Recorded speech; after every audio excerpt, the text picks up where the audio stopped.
പ്രോസിക്യൂഷനും സർക്കാരിന്റെ അല്ല, പ്രോസിക്യൂഷൻ്റെ കേസാണല്ലോ വാദിക്കുന്നത്. പ്രതിക്ക് വേണ്ടിയുള്ള കേസ് പ്രതിഭാഗം വക്കീൽ വാദിക്കും. കോടതിയാണല്ലോ തീരുമാനം എടുക്കേണ്ടത്. എനിക്കെതിരെ യാതൊരു തെളിവും ഇല്ല എന്നുള്ളതാണ് എൻ്റെ ആത്മവിശ്വാസം. അതാണ് എനിക്ക് ബോധ്യപ്പെട്ടിട്ടുള്ളത്. അല്ല, അത് വരട്ടെ, നിയമത്തിൻ്റെ വഴിക്ക് പോട്ടെ. എന്നെ സംബന്ധിച്ചിടത്തോളം ഇതാണ് എനിക്ക് ഈ കേസിനെ കുറിച്ച് എനിക്ക് പറയാനുള്ളത്. ഇതാണ്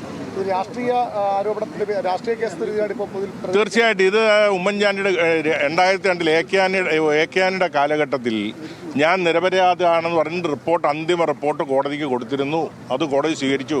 2006 തെരഞ്ഞെടുപ്പിന് തൊട്ട് മുമ്പായിട്ട് ശ്രീ ഉമ്മൻചാണ്ടി മുഖ്യമന്ത്രിയായിരിക്കുമ്പോൾ തെരഞ്ഞെടുപ്പിൻ്റെ തൊട്ട് മുമ്പാണ് ഒരു പുനരന്വേഷണം ഓർഡർ ചെയ്ത് പുതിയ ഒരു തെളിവുമില്ലാതെ 3 മാസത്തിനുള്ളിൽ അന്വേഷണം പൂർത്തിയാക്കി അന്ന് ആ ഫൈനൽ എനിക്കെതിരെ കുറ്റപത്രം സമർപ്പിച്ചത്. ഞാൻ അന്നു മുതൽ കുറ്റപത്രം സമർപ്പിച്ചത് മുതൽ ഒരു ദിവസം പോലും ഞാൻ കോടതിയിൽ ഞാനോ വക്കീലോ ഹാജരാകാതിരുന്നിട്ടില്ല. ഞാൻ അന്നു മുതൽ സമൻസ് കിട്ടി, ജാമ്യമെടുത്തു. അന്നു മുതൽ ഞാൻ കോടതിയിൽ റെഗുലറായിട്ട് ഞാനോ വക്കീലോ ഹാജരാകുന്ന ഒരു കേസാണ്. കോടതി കുറ്റക്കാരനെ കണ്ടെത്തിയിരിക്കുകയാണ്. നിയമത്തിന്റെ വഴിക്ക് പോയി. ഞാനൊരു ഇന്ത്യൻ പൗരനാണ്, ജനാധിപത്യത്തിൽ വിശ്വസിക്കുന്ന ആളാണ്, നിയമത്തിൽ വിശ്വസിക്കുന്ന ആളാണ്. അപ്പോൾ അതുകൊണ്ട് നിയമപരമായി നേരിടുക അല്ലാതെ എനിക്ക് വേറെ മാർഗമില്ലല്ലോ.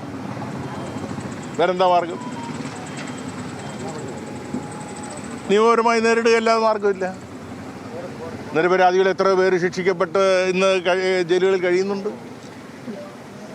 ഞാൻ 100% ഈ കേസിൽ നിരപരാധിയാണെന്നുള്ള കാര്യത്തിൽ എനിക്ക് നല്ല ഉത്തമബോധ്യമുണ്ട്.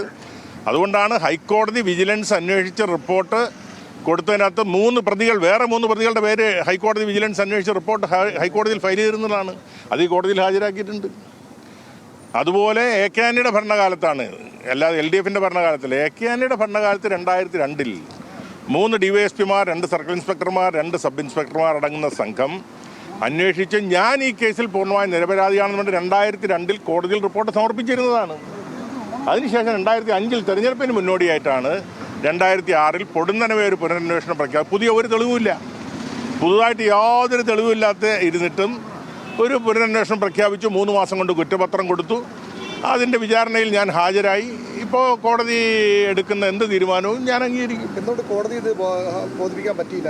കോടതിയിലൊക്കെ ബോധിപ്പിച്ചിട്ടുണ്ട്, കോടതിയെ ബോധ്യപ്പെടുത്തിയിട്ടുമുണ്ട്. ബുദ്ധി തിരിച്ചാണ് അത് ഇപ്പോൾ എന്ത് ചെയ്യാനൊക്കെ. അതിൽ ഞാൻ പറയുന്നത്, നിരപരാധികളും ചില കാലഘട്ടങ്ങളിൽ ചില കേസുകളിൽ ശിക്ഷിക്കപ്പെടുന്ന ചരിത്രമുണ്ട്. അതിൻ്റെ ഏറ്റവും ഒടുവിലത്തെ ഉദാഹരണമാണ്. ഓക്കെ, ശരി.